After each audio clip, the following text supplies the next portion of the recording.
In late June 2025, the Middle East entered one of its most dangerous phases in years. Iran made a bold and public warning to the United States. Our oil supply routes are not guaranteed, and your military bases across the region are vulnerable. This wasn't a casual threat. It came after days of rising tension, airstrikes, and silent movements behind the scenes. Iran's leadership knows it can't match the U.S. in a full-scale war. But they also know something else. They control one of the world's most powerful levers, the Strait of Hormuz, the lifeline of global oil. Now, world leaders are watching. Oil markets are reacting, and the U.S. military is on alert. This isn't just about Iran. It's about energy, power, and the pressure building between two global forces.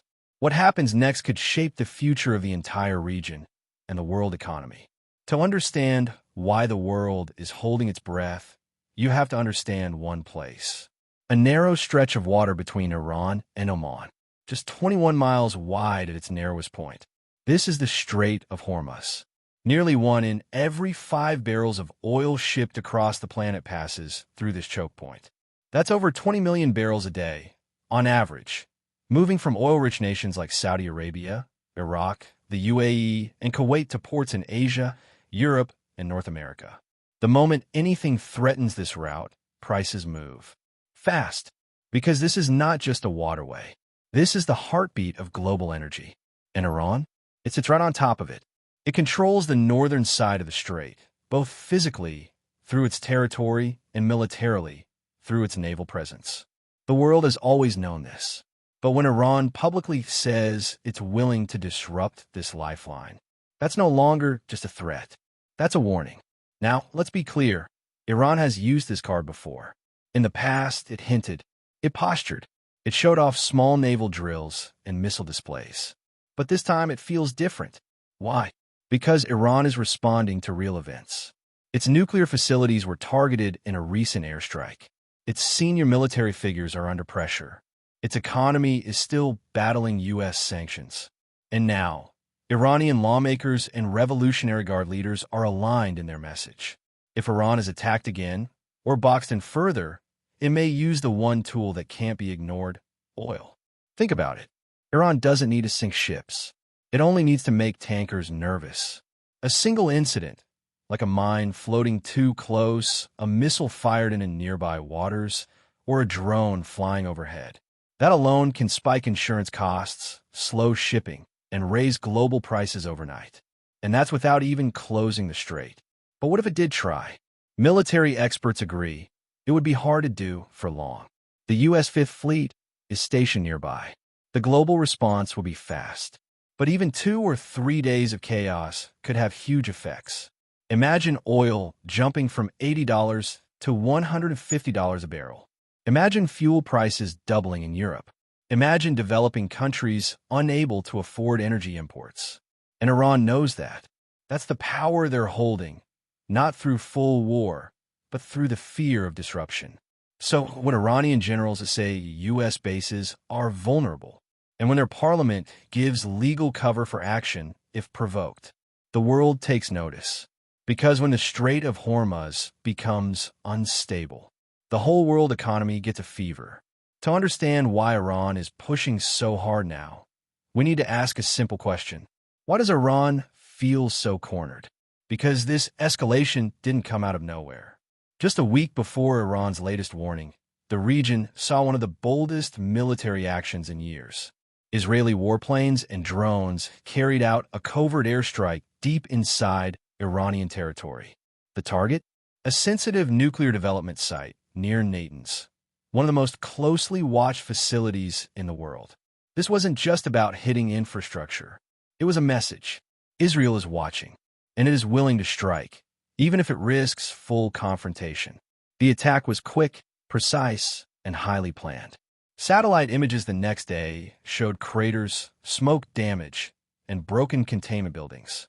Iranian officials downplayed the damage, but the truth was hard to hide. Their defenses failed. Their airspace was breached, and the world saw it. At the same time, the United States was holding large naval drills just south of Iranian waters. Carrier strike groups, surveillance planes, and rapid deployment forces all made their presence known. To Iran's leadership, this felt like more than coincidence. It felt like a tightening noose. Add to that years of crippling economic sanctions, international isolation, and cyber attacks against its infrastructure. Iran believes it's being slowly boxed in. And when a country with this kind of military history feels like it's being backed into a corner, it doesn't always respond with diplomacy. Iran's supreme leader held a closed-door meeting just 48 hours after the Natan strike. There, members of the Revolutionary Guard, the armed forces, and senior political figures reportedly agreed on one thing. We must show strength, not words, or we will be picked apart slowly. And that brings us to their next move. A very public warning. Not behind closed doors. Not whispered. Broadcasted across media channels. If we are struck again, we will target U.S. military bases directly. And if we are prevented from exporting our oil, we will stop oil from leaving the Gulf altogether. This wasn't a bluff. It was backed by action. Iran raised its naval alert status, moved fast boats closer to the strait, and placed missile defense units on full readiness.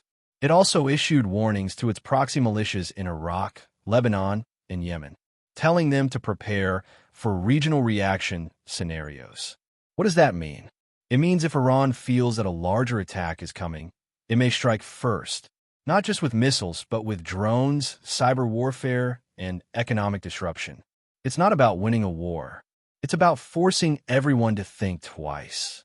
Because from Tehran's view, the West is not trying to make peace.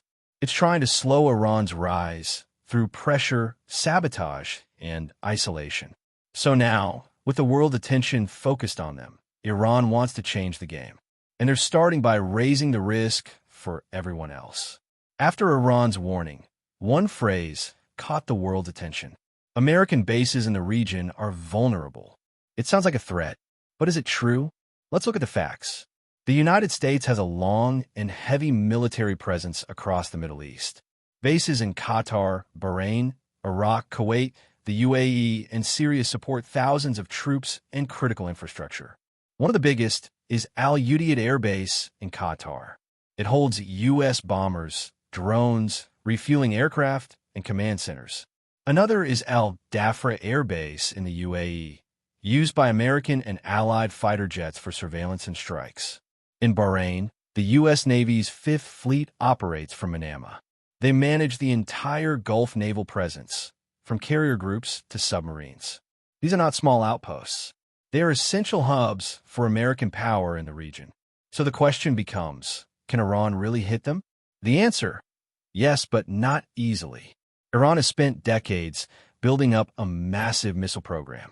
They have thousands of short and medium-range ballistic missiles, along with cruise missiles and a growing fleet of combat drones.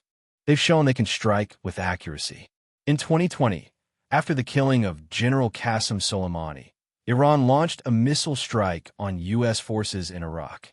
More than a dozen missiles landed inside military zones.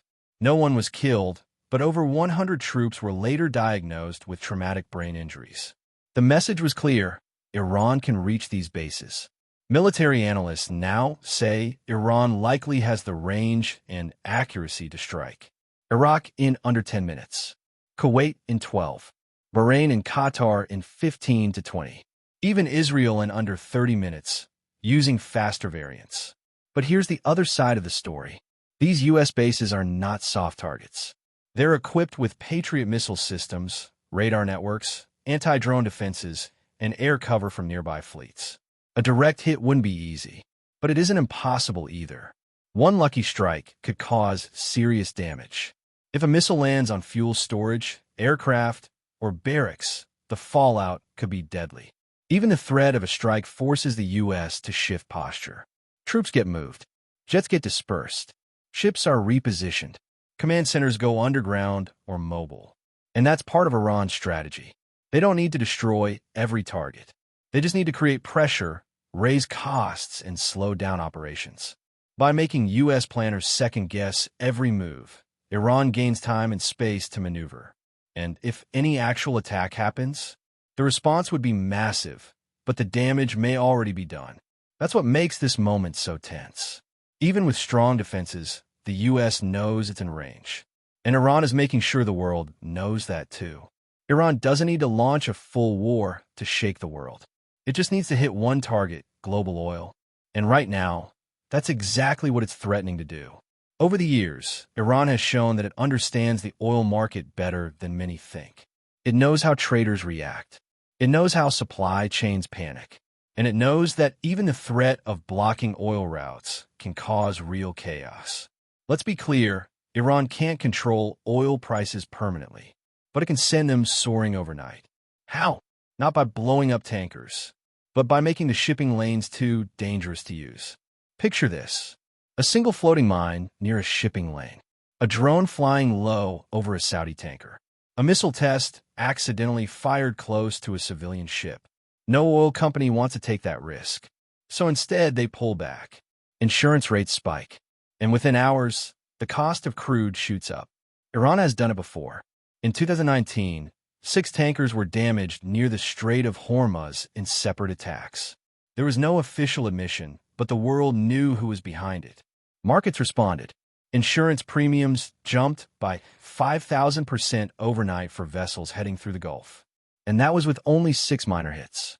Now imagine what Iran could do in 2025 with more advanced drones, faster boats, and new missile tech. They could disrupt shipping routes temporarily, force rerouting through longer paths, threaten pipelines in the UAE and Saudi Arabia, target offshore loading stations or ports. And here's the catch. Even if no one dies, the economic damage is real. Oil isn't just about cars and trucks. It powers planes, factories, ships, and even electricity grids in many places.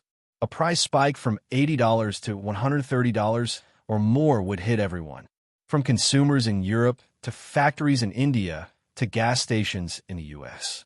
The worst part? The psychological effect. Investors panic. Countries hoard supplies. Smaller economies suffer. And all the while, Iran doesn't even need to fire in anger. Just a calculated, controlled show of force, and the rest takes care of itself. So when Iran says it may use economic options, this is what it means. It's not just about hurting enemies. It's about reminding the world, we can touch something you depend on, and we don't need a war to do it. That's oil as a weapon. And right now, Iran is holding it in plain sight. When Iran made its threats, it wasn't just the U.S. that took notice. The whole world reacted. Because in today's economy, what happens in the Persian Gulf affects markets from Tokyo to Lagos to London. Let's start with the countries most immediately at risk. The oil-producing Gulf states. Saudi Arabia, the UAE, Kuwait, and Qatar rely on oil exports for much of their revenue. They also depend on calm waters to keep those exports moving. So when Iran hints at blocking the strait or disrupting traffic, these countries get nervous fast. Behind closed doors, diplomats in Riyadh and Abu Dhabi began making calls. Some reached out to Washington, urging restraint. Others contacted Beijing and Moscow, hoping they could pressure Iran to tone down the rhetoric. Because for these Gulf nations, even if they don't like U.S. dominance in the region, they fear total chaos even more. Europe also watches closely. Countries like Germany, France, and Italy don't buy much oil from Iran, but they depend heavily on oil that passes through the Strait of Hormuz, whether it comes from Saudi Arabia or Iraq. European leaders fear a repeat of 2022, when energy prices spiked after Russia's invasion of Ukraine. Inflation surged. Fuel costs hurt families. Factories slowed down. They can't afford another shock. And then there's Asia. India, China, South Korea, and Japan are some of the biggest importers of Gulf oil. They rely on uninterrupted flows of crude to power industries, transport goods, and keep their economies running. So when oil prices rise even slightly, it hits Asia fast and hard. In fact, Chinese oil companies reportedly began stockpiling extra reserves just days after Iran's threat. Indian officials met with energy partners to discuss emergency options. Even countries not directly involved are getting drawn in, because oil prices are global. A crisis in the Gulf raises costs everywhere. And for developing nations already battling inflation and debt, A $20 increase per barrel could cause food shortages, fuel riots, or currency collapses. Now let's look at Iran's friends, or at least those who don't oppose it outright. Russia supports Iran politically, especially as both face Western sanctions. But even Moscow has reasons to worry. If oil markets go crazy, they benefit financially. But if war breaks out in the Gulf, they lose influence and risk being sidelined in the Middle East. China plays a more delicate role. It buys oil from Iran, maintains trade ties, and pushes for stability. But it doesn't want a war that pulls in the U.S. or disrupts sea routes near its belt and road investments. So while China calls for calm publicly, it also sends quiet signals to Iran to avoid crossing the line. In other words, even Iran's allies are not cheering this on. They may support Iran's right to defend itself, but they're not ready to dive into a full oil crisis, because everyone has something to lose. So as the world watches, meetings are happening, phones are ringing, markets are shifting, and leaders are calculating. How close are we to the edge? So where does this all go from here? That's the hardest part, because we're in uncharted territory. Iran has made its move, a public threat to block oil, a direct warning to the U.S., and signals of readiness from its military. But that doesn't mean a war is guaranteed. Iran doesn't want to fight the full force of the U.S. military, and Washington doesn't want to be pulled into another long conflict in the Middle East. But the space between not wanting a war and accidentally starting one, that's where we are now. If Israel launches another strike, if a U.S. ship is targeted near the strait, if even one oil tanker is hit or one base suffers a real attack, the momentum could change in hours. And once the first missile flies, the world may have to respond.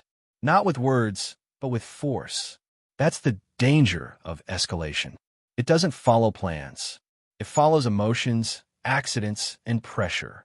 Right now, behind closed doors, world powers are trying to keep things from boiling over. The U.S. is reinforcing its regional bases. Gulf nations are preparing oil backups. China is urging calm.